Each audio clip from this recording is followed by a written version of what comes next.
Emily says she's gonna go to the city's website, try and log in as a attendee, and hopefully we'll move her in. And she said we should start the meeting now, even without her. So if that sounds good to you, Anne.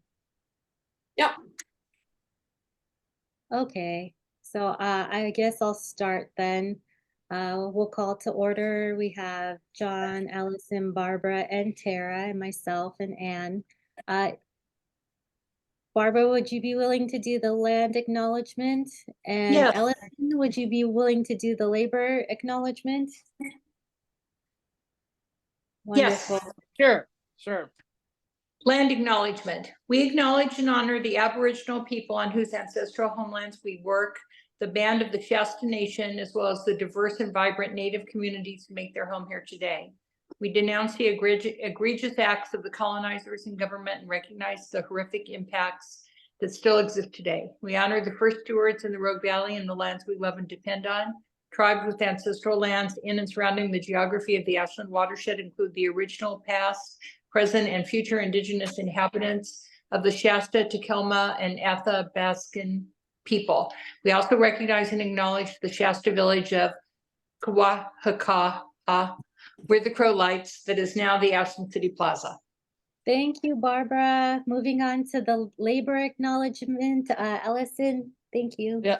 We also pause to recognize that our country is built on the labor of enslaved people who were kidnapped and brought to the U.S. from the African continent, and recognize the continued contribution to their survivors. We also acknowledge that all immigrant labor, including voluntary, involuntary, trafficked, forced, and undocumented peoples who contributed to the building of the country and continue to serve within our labor force. We acknowledge all unpaid caregiving labor. To the people who contributed this immeasurable work and their descendants, we acknowledge their indelible mark on the space in which we gather today. It is our collective responsibility to critically examine these histories, to repair harm, to honor, protect, and sustain their contribution to our society. Thank you so much, Ellison. Now we'll move on to the approval of minutes from January 4th, 2024. I'd move that we approve the minutes. I'll Thank second you. it. Thank you, John. All in favor of approval of the minutes from January 4th, 2024, raise your hand. Okay, see Tara too. Okay, all approved. And I think everyone was here that day that is in this Zoom meeting. Yes. And is there any public input? No, I haven't received any public input. Now I've got, maybe I think is this Emily maybe? that's Emily. I can check real quick and see if that's her phone number. Hi. Yes, I think that's Emily. Yes, that's Can you Emily's hear me? Yes, we can hear Yes. you. Emily, All right. Thank you. Now we move to the update from members. Are there any updates? Okay. And then, Anne, I'm just double checking. We moved to the update of the hybrid meetings, discussion around hybrid meetings. Correct. Okay. We moved forward. Okay. So we'll give this a short 10 minutes about hybrid meetings or meeting online, meeting in person. One of the things that Emily and I discussed recently is the possibility of still having Zoom meetings, but having in-person social gathering once a season. Any, when you say once a season, you mean like 4 times a year? yeah. Yeah, good. kind of like how we did recently, Yes. where we're not discussing agenda items, but just getting together face to face. One of the reasons for that was due to people's work or childcare or travel schedules. Zoom still seems like it might be the easiest way for people to attend, and also not having to facilitate a hybrid where we're in person, but also trying to connect online. But then also just having a social gathering as we did, and as we did a couple of weeks ago, and Right. aim for 4 times a year. Good. And yeah, we'd love to I hear like from that. anyone. I like that Okay, idea. yeah, Well, Allison, Barbara. I just want to chime in, and I do really understand the constraints people have that I no longer have in my own life. But at the same time, I'm finding it really hard to navigate the terrain of especially consensus building on a Zoom call. For example, if you're presenting and you're sharing your screen, you're not getting any input whatsoever about how people are receiving it, if they have questions, if everybody's turned off, even if they've left the room, you basically don't even know. And I feel like it's just making things are a lot harder for me as a result. And it's not just Surge. I'm on a couple of committees where we primarily use Zoom as a communication device. And I'm having that experience with all of them, and others are too. So I do understand constraints, and I want to be cognizant of that. But at the same time, if it was just my own input, I would much prefer going back to face. I think that we would accomplish a lot more. Thank you, John. Thank you, Barbara. Anything from Ellison, Tara, and Emily? Yeah, Ellison. Well, I guess I kind of come down somewhere in the middle. I really like having face-to-face meetings, but I think we're more likely to get higher participation at Zoom meetings. And I certainly understand what Barbara's saying, but I feel like going forward, a lot of the nitty-gritty work is actually done at subcommittee meetings or outside of this committee meeting anyway.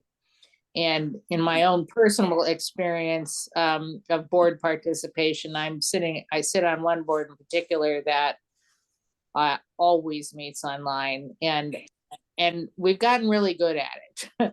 So it's been pretty good. But certainly if we're going to meet online, I do want some aspect like quarterly get-togethers, or even having one meeting in person quarterly or something. It really is very valuable to see people in person. Thanks for sharing, Ellison. Thank you. I see Tara's hand up. Hi, I really appreciate the Zoom option. I'm actually in Louisville, Kentucky right now, and I'm still able to join the meeting. So as someone who freelances as part of their work, it really is helpful for me to be able to join via Zoom. There will be 2 other conflicts in the next 2 months. That would mean I wouldn't be able to join if we were only meeting in person. So I'm a big fan of this flexibility, and I'm not a caretaker, but if I were, I think that would be a big barrier to not have the option to join because I don't have childcare. So I think just to remain as flexible as possible is really important. Thank you, Tara. Thanks for your feedback. Emily? Yeah. Emily?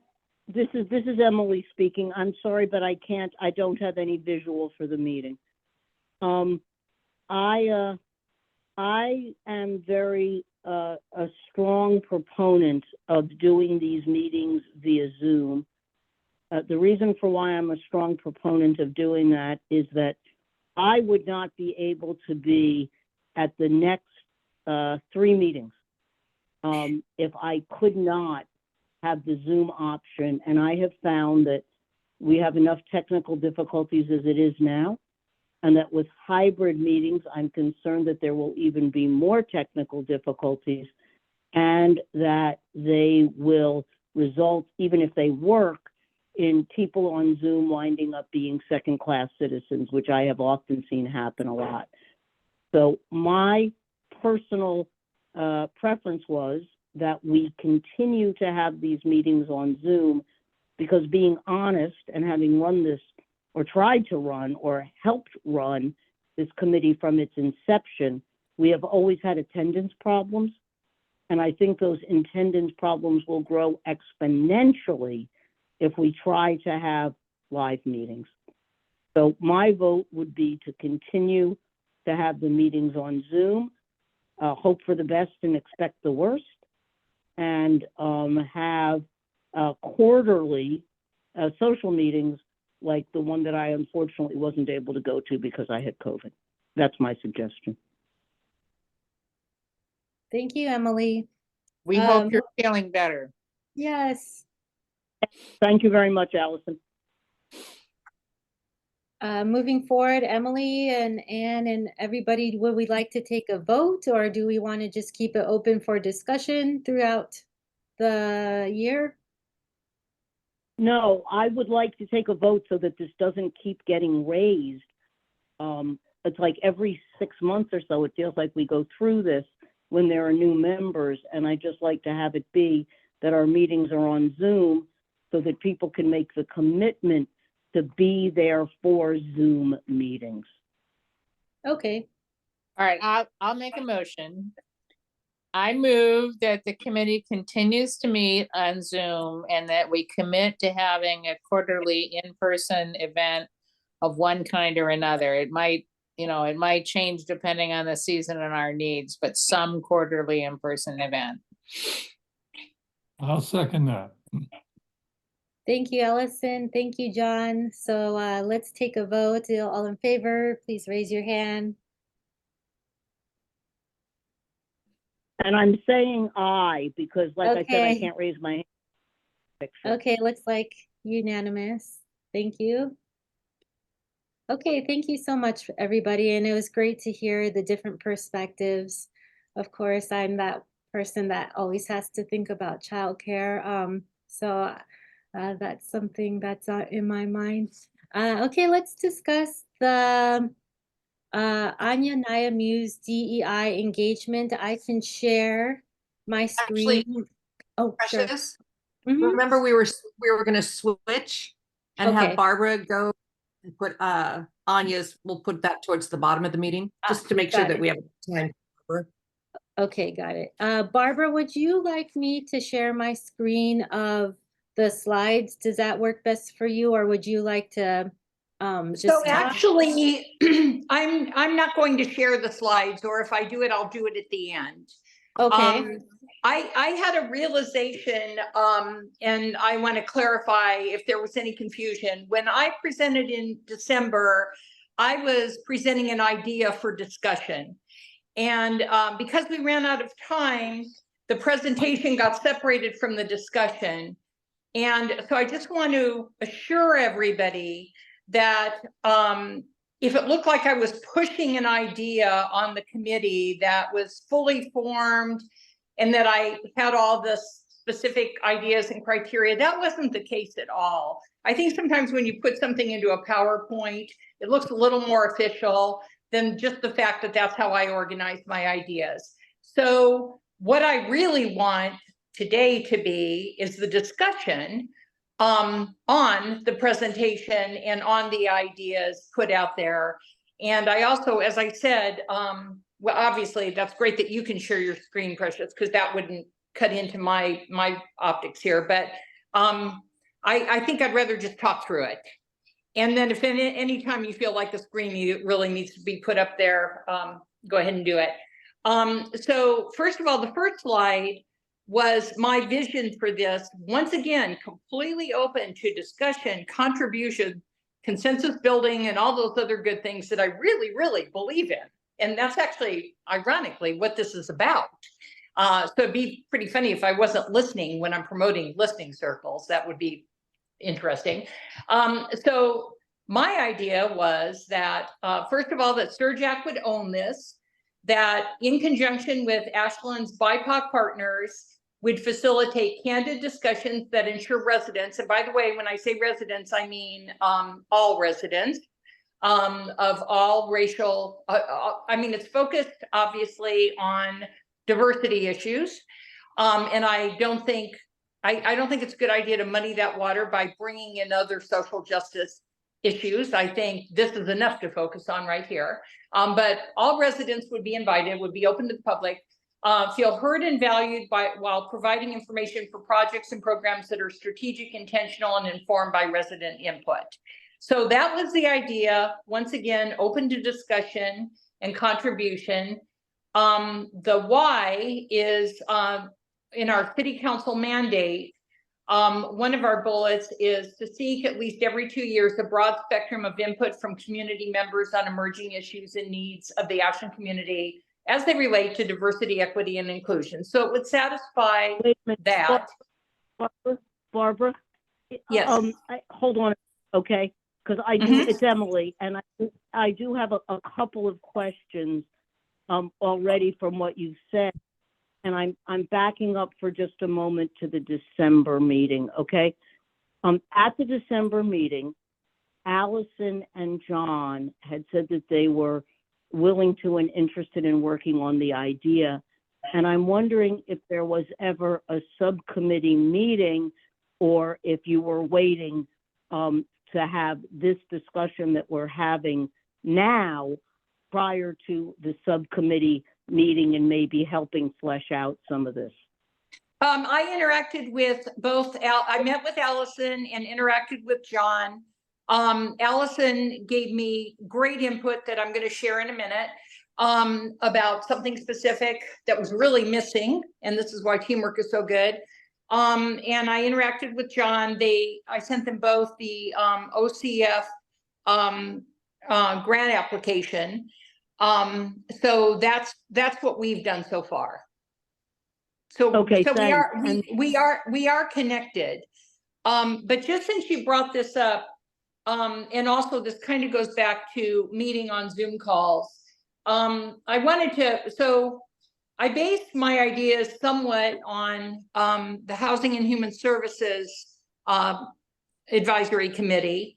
And I've gone to a couple of their events, but one in particular when they literally filled the room with residents and really got all kinds of, shared good information, got all kinds of input. And that was basically my model. And Dakota, and then I reached out to Echo for input on how they did what they did, because I was very impressed. And Echo said, and I'm quoting, "The Housing Resources Fair was definitely a team effort. Every member of the committee worked on doing outreach social media to spread the word through their personal social networks and contacts. And to be honest, the listening circles, I just don't feel that they will succeed without everybody on the Surge committee being involved, literally thinking it's a good idea, involving from their own particular skill set. I don't think it's just a subcommittee thing. And that's why also, you know, as Allison said, most of the work gets done in subcommittees, but I'm not sure that this is actually going to go where I think this, obviously, if we do this, we want to succeed and not fail. And I've gotten more information that I'm going to share now. And I think we all need to be involved. And if we're not all in, if we don't think this is the project that Surge should get behind, or that now isn't the time, I can totally accept that. I think we all need to be on board, and it's more than a subcommittee thing. It would be a big thing. Thanks, Barbara. Okay. I see a couple of hands up. This is kind of the professor side of me. I know that some people might be visual learners, and it might, Barbara, I wonder if it might be helpful for them to be able to see the PowerPoint as you are referring to some of those things that you're saying, just so people could see it. And then Well, just actually, I only wanted to share one more little thing and then open it up for discussion. And Okay. the thing I want to share isn't really even in the PowerPoint. Okay, we'll move to Tara and then Tara and then Ellison, who both have their hands up. Let's go to Tara first. Yeah, I'm hoping we could, and this is like maybe on Zoom, but I feel like, Barbara, I'm perceiving that you feel like you might be in the hot seat a little bit on this, and I'm wondering if we could slow down just a second. And I would love to hear my fellow committee members' thoughts first, and then maybe we could come back to you, Barbara, just so you don't feel like you were the only one holding this project. I would love to hear other people's thoughts. Great, great. Thank you, Tara, for making space for that and saying that. Let's hear from Ellison. Well, this is maybe along the lines of what Tara's saying. I was thinking, I mean, this is a project that has a lot of ins and outs and a lot of things to work out. And I guess if we formed a subcommittee, I didn't really understand that. And if we did form a subcommittee, I'm not clear on what the rules are for that subcommittee meeting. If we have to do it formally and give notices and all that sort of thing. But whatever it is, we can achieve it. I think it would be useful and time-saving probably if Barbara and John and I, if we're the subcommittee, to have a meeting and kind of hammer out what we think some of the nitty-gritty proposal details might be. And once again, it wouldn't be something that we alone were adopting, but we might work through some of the more mundane elements about how we were going to go about doing this, and then come back to this committee. Because, on Zoom or off Zoom, it's hard to, work through and make policy decisions with this many people without something pretty well worked through ahead of time. That sounds really reasonable to have a subcommittee meeting and really kind of see what your inquiries and thoughts are. Yeah, Anne. Allison, thanks, Precious. Allison, thanks for bringing up the question of parameters of a subcommittee. So in public meeting law, I hope you all read the attachment that I sent to you. And so step number one, the full committee needs to vote on forming a subcommittee. That did not happen in December. So we'll want to do that.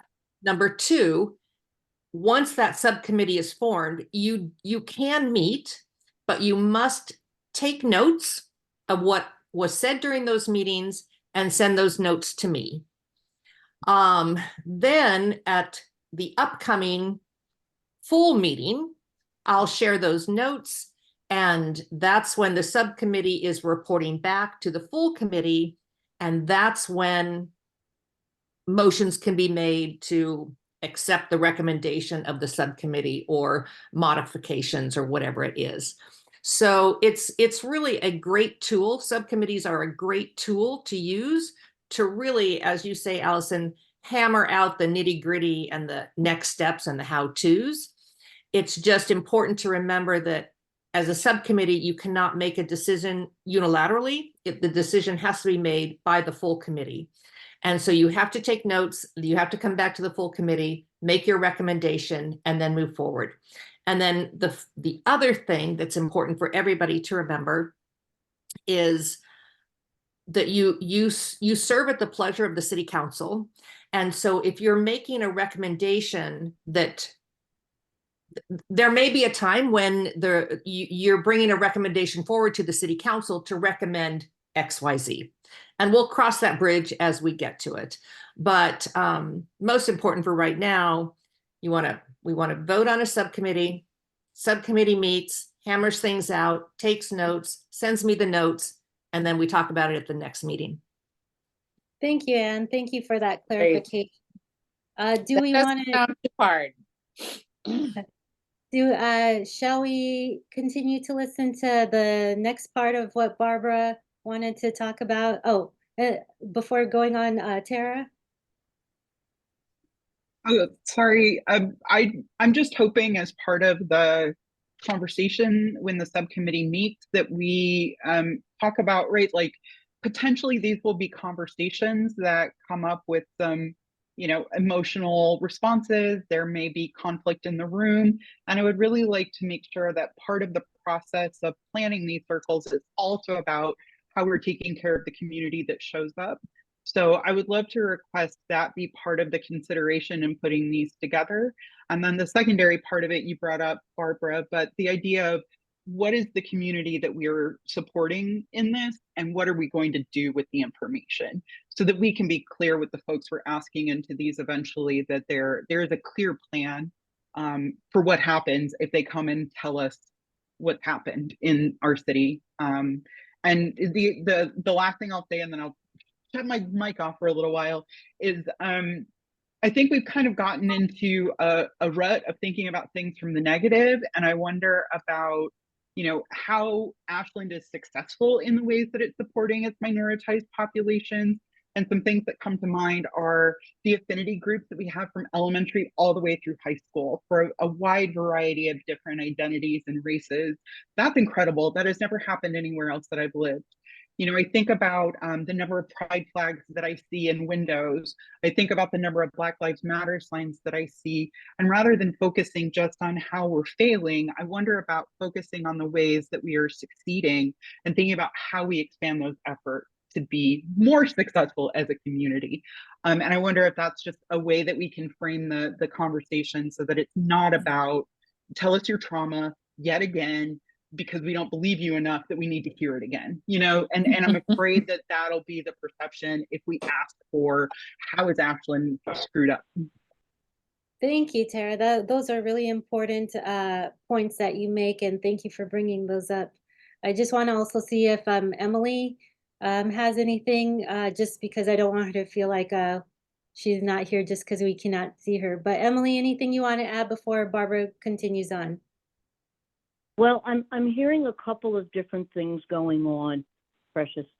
I'm hearing that there is it sounded almost like a motion from Allison, and then it was not officially made and officially seconded that there be a subcommittee that is formed to hammer out the idea more, follow the rules that Anne laid out, and then come back to the committee, the entire committee, with the plan laid out more. And that's what I sort of thought was floating around in the air.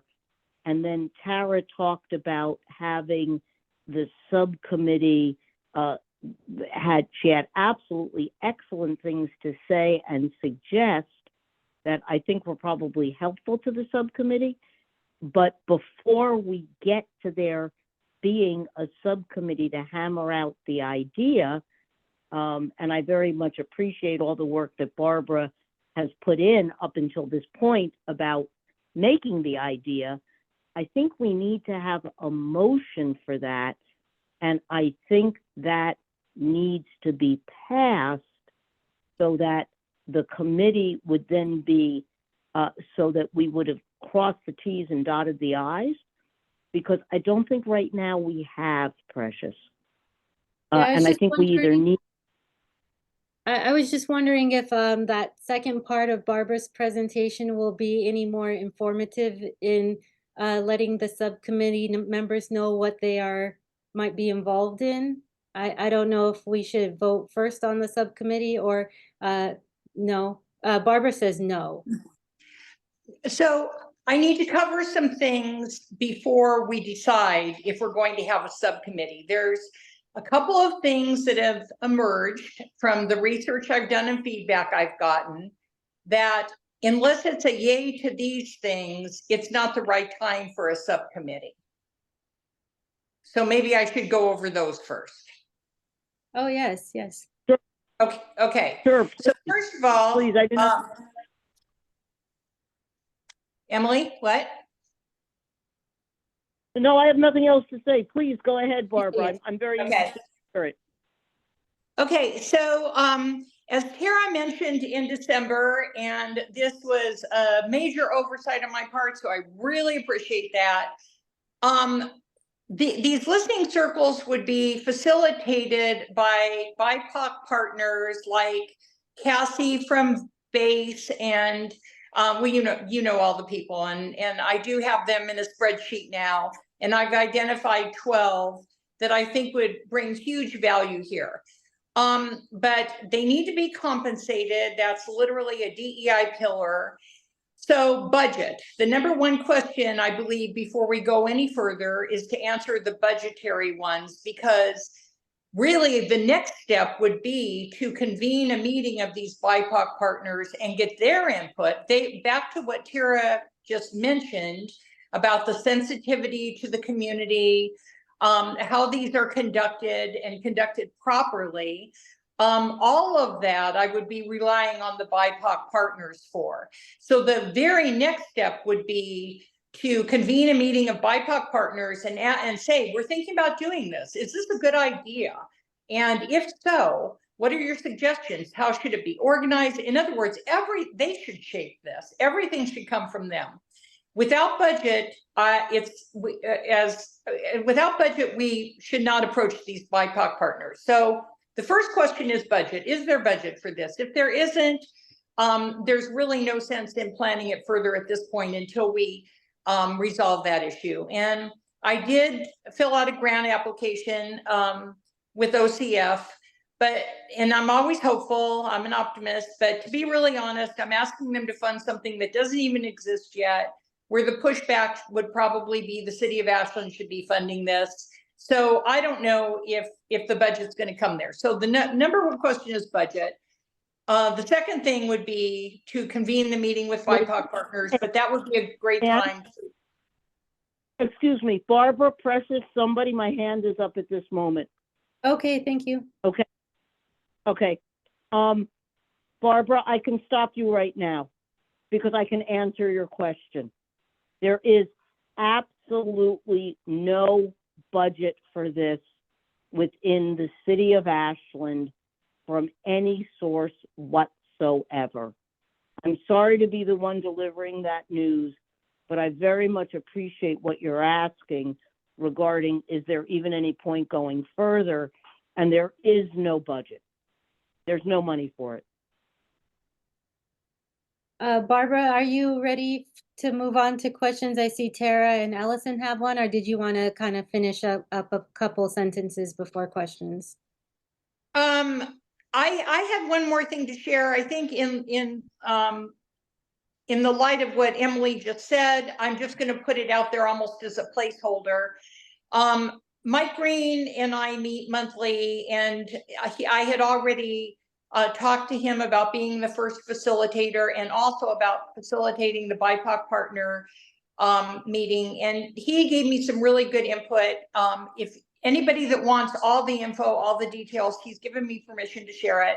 He's been involved in something very, very similar in Portland, much bigger in scope, two different things actually, but one is kind of listening circles of residents and one is convening 100 different community foundation leaders.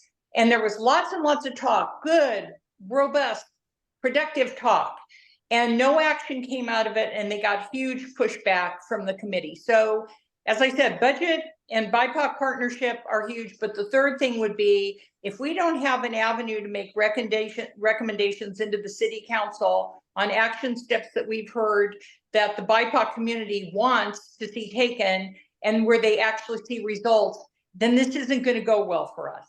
So that's a lot. I know that's a lot. And by the way, I like easy projects, and all I can say is I did the research and this is not an easy project.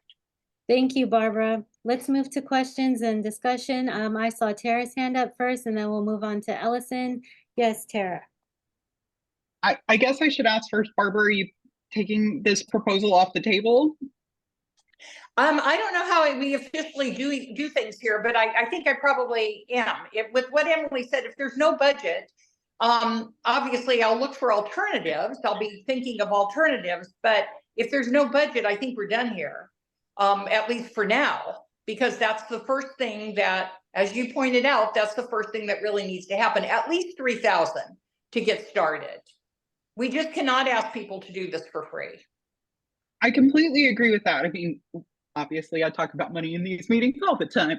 But two thoughts here. One is that we will never get a grant to fund this work if we don't have a clear proposal in place. So there is no way for us to secure funding if we don't come up with a plan to ask for funding. So I think if this is something that we as a committee choose to move forward with, then it just means it's a longer game than having our first meeting next month. Okay, well, we do have a proposal for funding. It's already been submitted. And if I didn't copy you on that, I'm sorry. I realize now that that was a miss on my part. Barbara, I really want to finish what I'm saying. Okay. So we can get funding from multiple different places. It doesn't have to be the Oregon Community Foundation. We could apply to we could research other grants, right? We could start with that as step one. Funding is important. The other thing I want to bring back into the conversation is this should not be organized, in my opinion, by the marginalized communities that we are seeking information from. I think that we need feedback, we need support, we need buy-in, but we need to do that labor. If these are our listening sessions, we need to organize them and then submit that for feedback rather than we're going to do listening sessions, BIPOC partners tell us what to do. So I'm really uncomfortable again with the idea that we are not organizing this well enough to carry it into the public and have it be successful. And I don't think that we should ever put the labor on the back of marginalized people to organize things, right? We want the information, we benefit from the information, therefore we should put the structures in place to get that information. And it should be done with care and caution and feedback, but we should do the labor first. We shouldn't sit in a room with BIPOC partners before we have a formalized plan to take to folks. We need to do that labor first. Thank you, Tara. Thank you very much. Really important topics and things to consider. We'll move to Ellison and then John. And yes, Ellison. So I seem to strategically manage to come right behind Tara every time and say, yeah, that's what I was trying to say.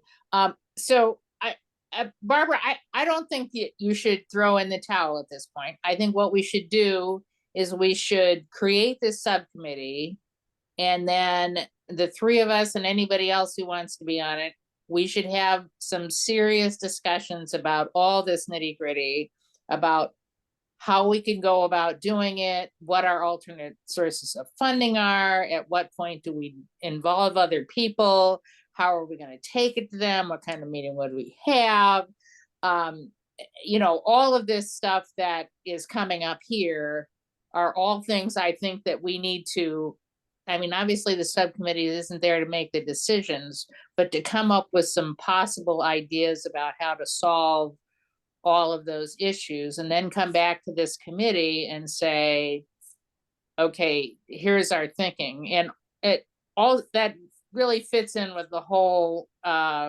budget problem too, because I mean, I think it was brave of you to make that grant request, but I also think it's so vague and amorphous, not your fault at all, that we're not likely to get that grant. And if we get something less vague and amorphous, we might be able to get one or more grants to fund doing this. And I think that would be worth trying. And you know, if I'm going to make a motion about this subcommittee, which thank you, Emily, I was always prepared to do, I would add that everyone on the committee should email Ann and say, these are all the things I want the subcommittee to worry about at your next meeting, so that we have all of these bits and pieces from everybody about the things that they would want looked at as we're trying to work this out. I think we're going too fast and getting ahead of ourselves without knowing what it is we think we're doing. Thank you, Ellison. Thank you. Really important things. Okay, moving to John, who has his hand up. Yeah, I just wanted to say, I didn't hear Barbara say that she wanted the BIPOC people to do all the heavy lifting. But I think this is going to be a partnership. I think we have to decide what we want to accomplish. That's our job. And then we decide, how do we go to the BIPOC people and have them collaborate with us in accomplishing it? Thank you, John. Okay, any other This inquiries? is Emily. Yes, This is Emily. John, Yes, everybody else who's listening to me, I think it's very, very important. There is a distinction, and I am hearing these words, I'm hearing three different things sort of thrown around tonight without much care as to the meaning of the words, okay? And one of them is the notion of, I hear the BIPOC community as perhaps still the intended participants and the workers. I'm not quite sure on that when I say the workers in terms of it coming from the BIPOC community. I hear other people saying marginalized communities. Okay? The BIPOC world and marginalized communities can be very, very different things. And speaking putting on my legal hat for just a moment, I think it's very important that if this is done by the Social Equity and Racial Justice Committee of the City of Ashland, that there can be no one at all who is excluded from participating in this and from fully participating in it. So I heard Barbara saying about everybody being invited and everybody being sort of welcome to participate.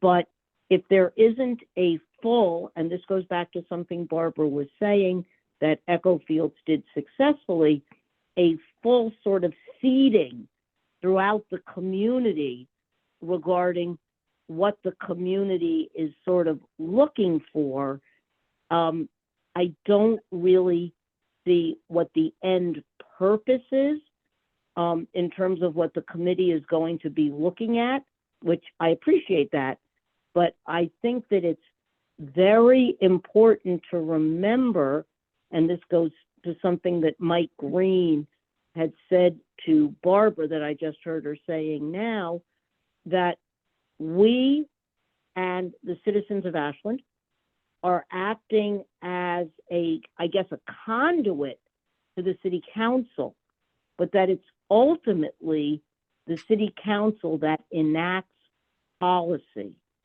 Okay, it's not us, and it's certainly not listening circles. And I know that the city of Ashland has had multiple public forums where they've had people come and ask for input, and they've been at big tables. And I'm just sort of, I really think there's a lot for the subcommittee to look at to make sure, and again, this goes back to something that Mike Green and Barbara both just said, that we are not successful and in fact have wound up doing harm by raising people's expectations that we then cannot meet. Thank you, Emily. That's really important thoughts. Barbara? I just wanted to clarify that the way the BIPOC partners would be used is for the group facilitation. They would be hired by us, instructed by us, in conducting group facilitation. They would have a very specific role. We would do all the rest of the planning and organizing and promoting. All of that would be on us. They would be facilitators. Thank you. Thanks for clarification, Barbara. Okay, I think that we will have to eventually move on, but do we want to make a motion for a subcommittee to work on this? And is there a subcommittee still with all the details kind of discussed within this time period? Well, I'll make a motion and we'll see what happens.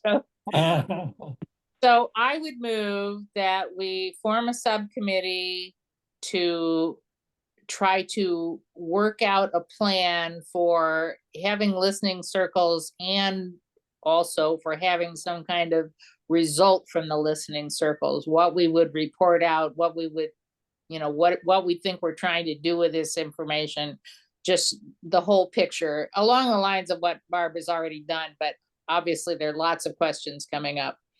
And as part of the motion, I want to include this request for everyone on the committee to send emails through Ann about what you want thought about, considered, included, etc.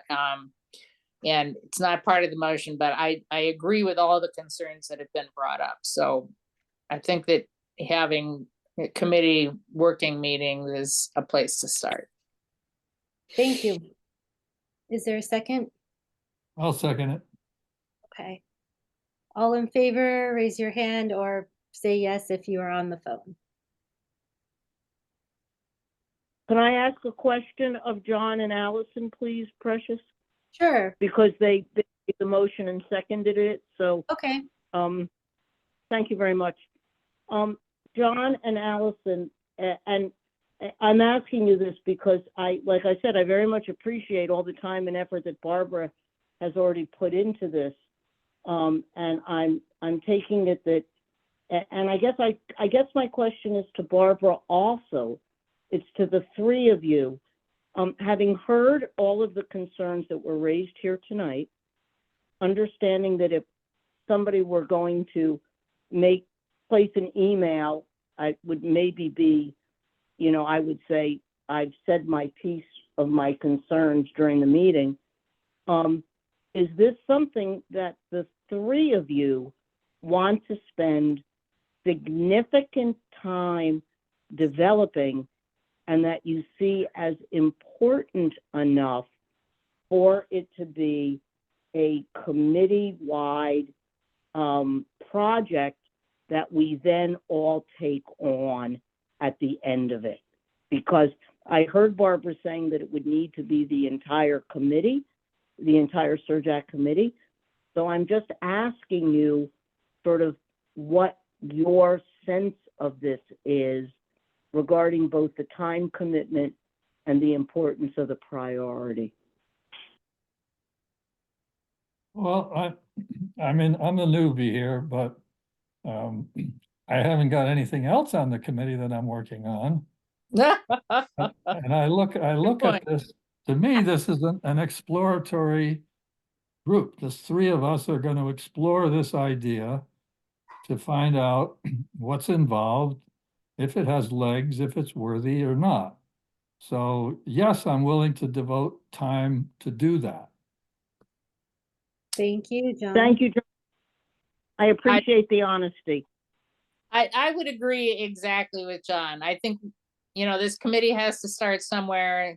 This really makes sense as a place to start. And I'm willing to spend time trying to make that happen. Thank you, Allison. Okay. Barbara? No, I'd like to hear Barbara answer that if I could, please. So I'm unsure, for a couple reasons. One is I don't really know what we're talking about in terms of time investment on a subcommittee. So I'm kind of in the dark about that. I also, and I'm just going to say it because it keeps coming into my head and I don't even know how I've heard this, but there's a saying, subcommittees is where ideas go to die. So I don't need to sign on for that. Ideas seem to die just fine without me being on a subcommittee. So, I guess I don't know really what I would be saying yes to, and I would like to have a better idea of what that means.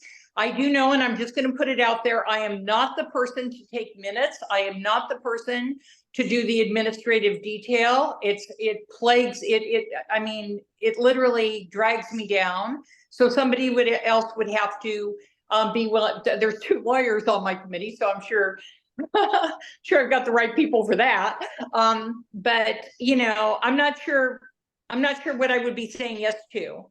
And this is all on me because I'm new to advisory committees of city government. But I just wondered if it could be clarified a little bit more what that would look like. Like, has Serge had a subcommittee before, and what did that look like? I think I can answer that for you, Barbara. Sure, Serge has had many subcommittees. Amongst the subcommittee we had a subcommittee that we were working on regarding having a DEI consultant and or a DEI manager for the city of Ashland that wound up in us making a particular budget recommendation to the city of Ashland that wound up having as a result, having a DEI consultant. That was one of the subcommittees I know I was on. I know there have been other subcommittees that I've been on that have not had as successful an ending, but we certainly met. We certainly took minutes. We certainly brought back things to the committee at large. the committee at large then either voted to accept what the subcommittee had done and had taken it on, or had not. And it, at times, was a substantial amount of time, and for other projects, it wasn't as substantial. Based upon the extensive sort of community outreach here, I think that the three of you would be looking at quite a lot of time to try and put this together. I'm not against it if this is something that the three of you, and Barbara, since you had started with the idea and had put considerable time into it already, that's why I'm coming back to you to say, do you see the barriers as such that have already been raised that you really, you know, sometimes you get, anybody does. Sometimes it's not as easy as you thought, or it's different than you thought, or you learn more, which is why you had asked to come back to see us again, and I very much appreciate that. And you decide, hey, this isn't for me. And other times you say, no, I really appreciate what was raised, and I really want to do this. And I have John and Allison who are ready to go. Then I think it's a different calculus. But I don't want to be voting for a subcommittee if, again, if it's not going to happen and there's not going to be the work. I hope I'm making it clear what I'm asking and what I'm saying. So just to get all the information, is it possible to just keep going the way things are for 1 month, work informally as a subcommittee and see how that goes, and then come back and present that to on the full meeting next month? You would still need Barbara, Allison, and John. Let me answer this. Barbara, Allison, and John, you would still need, according to the city charter, okay, according to the rules that we have to operate in, you would still need to take notes and send them to Anne regarding what was discussed in a subcommittee, because, like it or not, the public has the right to know. Yeah, I don't feel like I don't feel like there's any problem with your lack of understanding of the specifics, Barbara, because I think that's one of the problems that we're having. And I think the only way to address that is by having a subcommittee and having a meeting. And we could come back next month and say, this is a disaster. We can't do this. We have to do something else. We have to have a different committee. You know, who knows? But, you know, we have to start somewhere. And I think the subcommittee is the only place to start. And I have to say, about things going to subcommittees to die, in my experience, it's the only way anything ever gets done. So it may also be a place of rest for ideas, but I think it's the only way we're going to get something off the ground. Yes, Anne. So I Thank just you. want to give 2 examples of what SERJAC has done through subcommittees. The first subcommittee early on, back in maybe 2021, the subcommittee evaluated the charge of the committee. And something that was part of that charge was to almost be a mediator, offer conciliatory services. If somebody had an issue in the community, they could come to SERJ, and SERJ would then get a third party to mediate. And once the subcommittee really dove into this, it came back and said, this is not realistic. And it went to the city council and the charge was completely rewritten.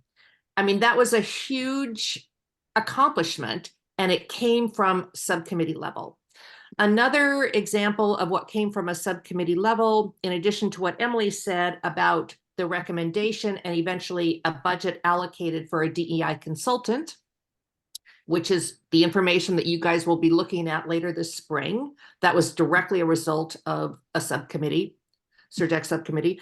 Another one was the committee, I want to say maybe in 2022, really focused on what are the activities that we can really lead and have a presence in throughout the year. So Pride Parade was one of them. Indigenous Peoples Day. Gradually, as you know, or some of you who haven't been on the committee for very long, have seen that list grow. Now, you know, Precious hosted an Asian Heritage Month. We've added Cesar Chavez to the list. So absolutely, subcommittees is not where work dies, it's where work is absolutely accomplished. And Surge has already done that through several different subcommittees. Thank you for those examples, Anne. That was helpful. So are we feeling still that we want to move forward with the subcommittee with the different feelings that were expressed? I'd like to propose that we try it on like a dress rehearsal for a month. Just see if this is something that we can, I'd like to propose that we try it for a month and report back to the committee. And I think all three of us will have a good feel at that point, whether or not there's something here, first of all, and whether or not the subcommittee can do the work required for something as broad as this. That's what I'd like. Thank you. I'm going to make the amendment to that, Barbara. I'm going to say report back in 60 days, not in 30 days, because it's already 6:15 and we are like out of time anyway. So I know there were technical problems getting on tonight and we lost some time that way, but I'd like to give you at least 2 months so that you can meet and really fully explore it based upon the time that you've already put in and based upon John and Allison's engagement and interest in the issue. So that is my friendly amendment, and I hope you see it as a friendly amendment. Yes, thank you, Emily. I totally agree. Thank you. Do we have to vote on that amendment as well? Yeah. Okay. We have to ask if Allison accepts the amendment and that John Yeah, supports. I don't think we have to vote on the amendment. If I accept the amendment as a friendly amendment, then we vote on the motion as amended. And does the second support the friendly amendment? John? Yes, very much so. Okay, so now we'll take the formal vote with the amendment. So all in favor, please raise your hand, and Emily, let us know your vote as well. I'm in favor. Okay, thank you. Okay, we're excited to see what comes out of the group, the subcommittee. What was the vote, please? Vote, Precious or Ann, what was the vote, please? Unanimous.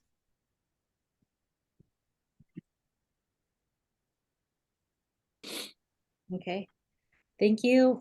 I'm sorry, I still don't know the answer. I'm sorry, Emily, you cut out on my part. What was Emily, the the- answer, Precious? Unanimous. It was unanimous, Emily.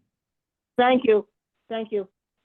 Thank you. Thank you for all of the hard work you've done so far, Barbara, all of the discussion from everybody, which is super important in this consideration of moving forward. I want to make sure with Anne, we are discussing the Ashland Voices. Are we, I know that Emily can't see the DEI Anya Muse slides. We I may, think wait a minute, Precious, time out. We Mhm. may not need to see those slides. The only reason I had submitted those slides, in case we needed them, was if somebody said, you know, I really don't remember, or I'm really not sure, or what did Ananias say about that issue? And my purpose of wanting to discuss the Anania DEI engagement was to get a sense from the committee if it was helpful or not, okay? If there was a way in which, understanding that we are constrained by the by the rules, okay? If it was helpful or not, if we want Anania to come back and do another session, and if so, what we would like her to focus on. And I was hoping that it could be a discussion, but if there is a time issue for it, while people still remember it, I could also take that information from either email or from other ways. I just wanted to get a sense from the committee, and my understanding is that there are two people from the committee who aren't here, and we got started late. So I'm worried that if we bump this into March, that nobody's going to remember by then. So if people could just spend a couple of minutes and maybe give me just even a flash, I think it would be very helpful for sort of where we're going from here. Is that at all possible? Yeah, thank you, Emily. I see two hands up. I see Ellison and then Barbara. We'll go to Ellison and then Barbara. Great, that's I very helpful. thought- Thank you. I thought the session was extremely useful. Much more substantive than I thought it was going to be, and I would be happy to have another one. Thank you, Great. Ellison. Thank you, Barbara. Well, first I had a question that I thought she said she was going to send out the two videos that we couldn't watch that night, and I don't think I got them. Yeah, I think you're correct, Barbara.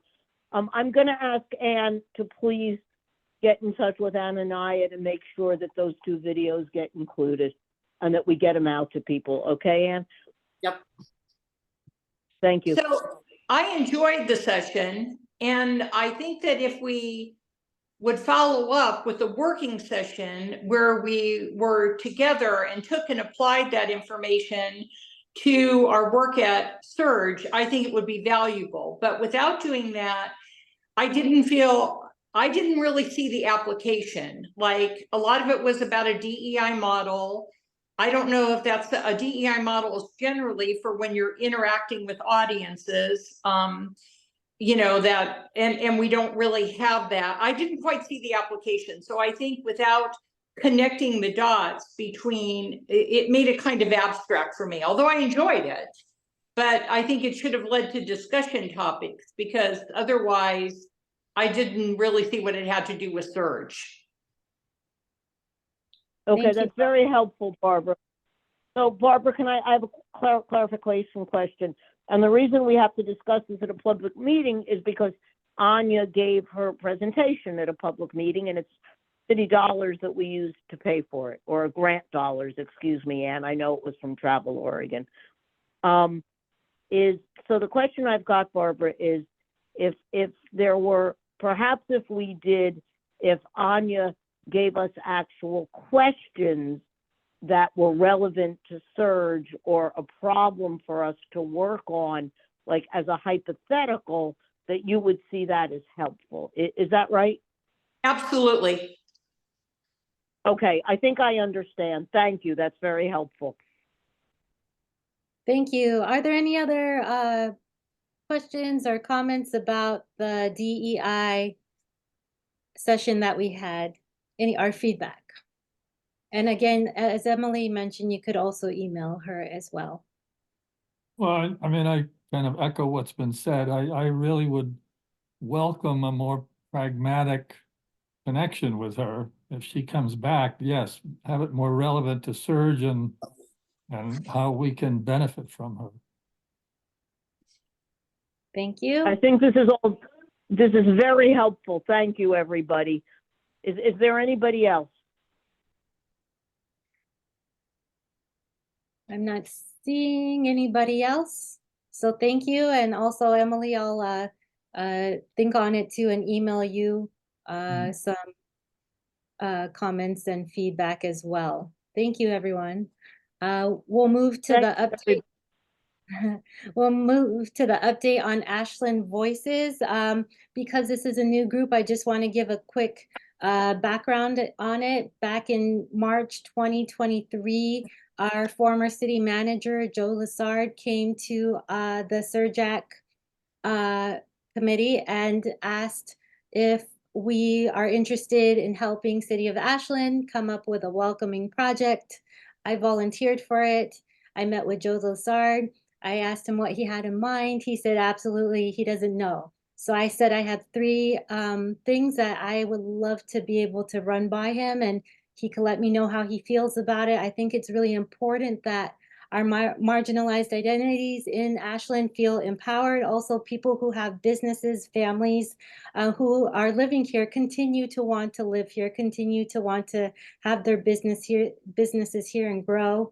I told him that the first idea I had was to, first of all, have all of the different businesses owned or managed by marginalized identities, have a list of them, and so we can know about each other, tourists can know about them, local people can know about them. It wasn't until my husband and I had a business that we found out about so many other businesses, and to have some actual material on it, whether it's a map or a list, and also to be able to have receptions that because it was funded by a grant, that the grant could provide each of these businesses maybe like $200 or so during their actual business hours, just once a month, to have a little reception for an hour to invite people, whether it's community members or tourists or whoever, for 1 hour into their business and host that. So he was very on board with that. And then the second one was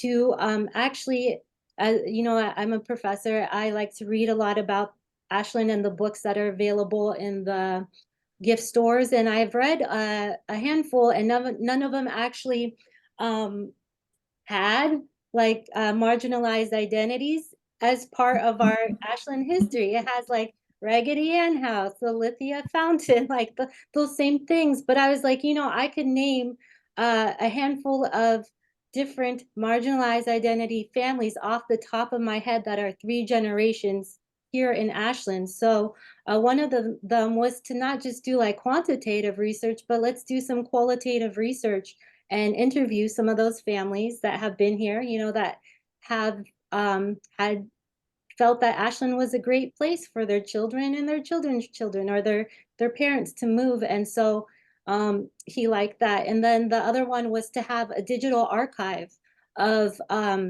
there's a lot on social media, myself included. Especially when Nataki Garrett was here, she had a lot of great posts on her Instagram and social media, and to create a social media platform where we asked permission if we could share those videos, those type of posts that give some visibility to the diverse people living here.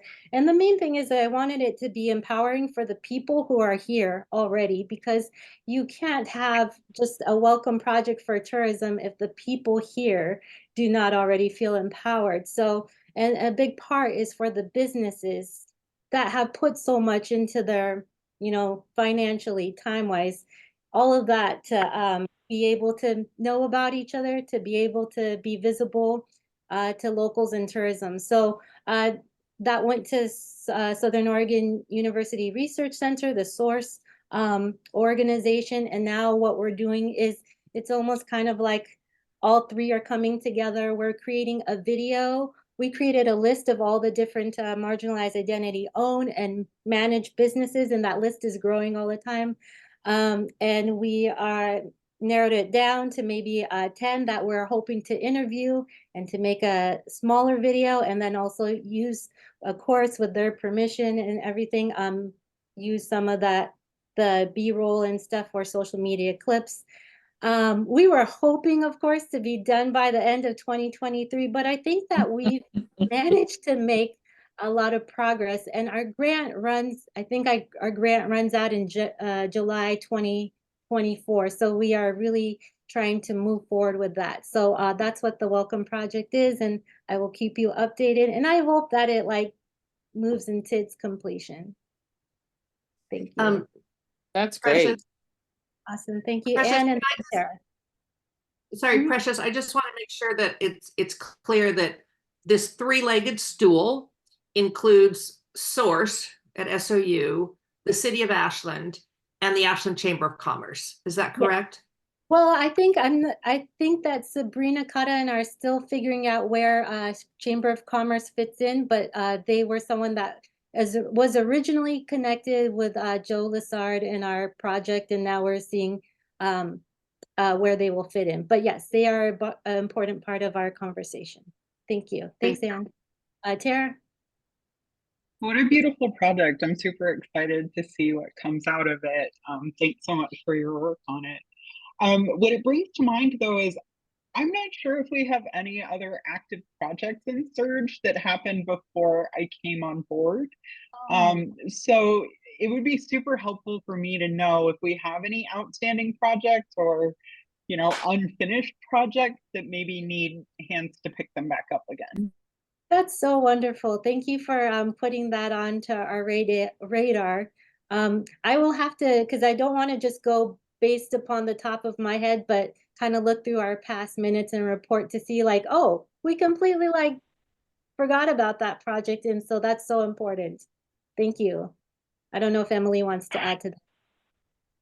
Oh, yes. Tara, we went through working on the labor acknowledgement, and we even took it to city council, and then they didn't do anything with it in city council, and we didn't do anything with it. So we have not reached out, and it was something that I need help on this. I cannot do this myself, but we haven't done anything about taking it to other committees within the city and asking them to read the labor acknowledgement, to taking it to OSF, for example, and asking them to read the labor acknowledgement, to taking it to other places, SOU, and asking them to read the labor acknowledgement. We just let it drop. And we have not done anything because of the lack of humans on the committee, where after we got this, passed this, said that we wanted to read it, and we have been reading it, to say if we think that this is important enough to have other entities within the city of Ashland read it at the public meetings that they have.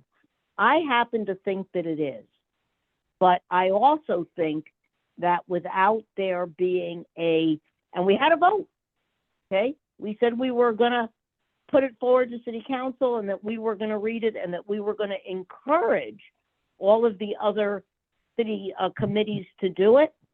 But then it just is exactly what you said, Tara, about needing other new energy in it. Thank you. So I'm answering your question. Thank you, Emily. Thank you, Tara. Any other inquiries before we move to update from staff and liaison? Okay, let's quickly do that. Any inquiry updates from staff and liaison? Sorry, yes. And actually Tara or possibly Barbara might have more, but just Ashland Together. The Sunrise Project starts February 12th at Carpenter Hall.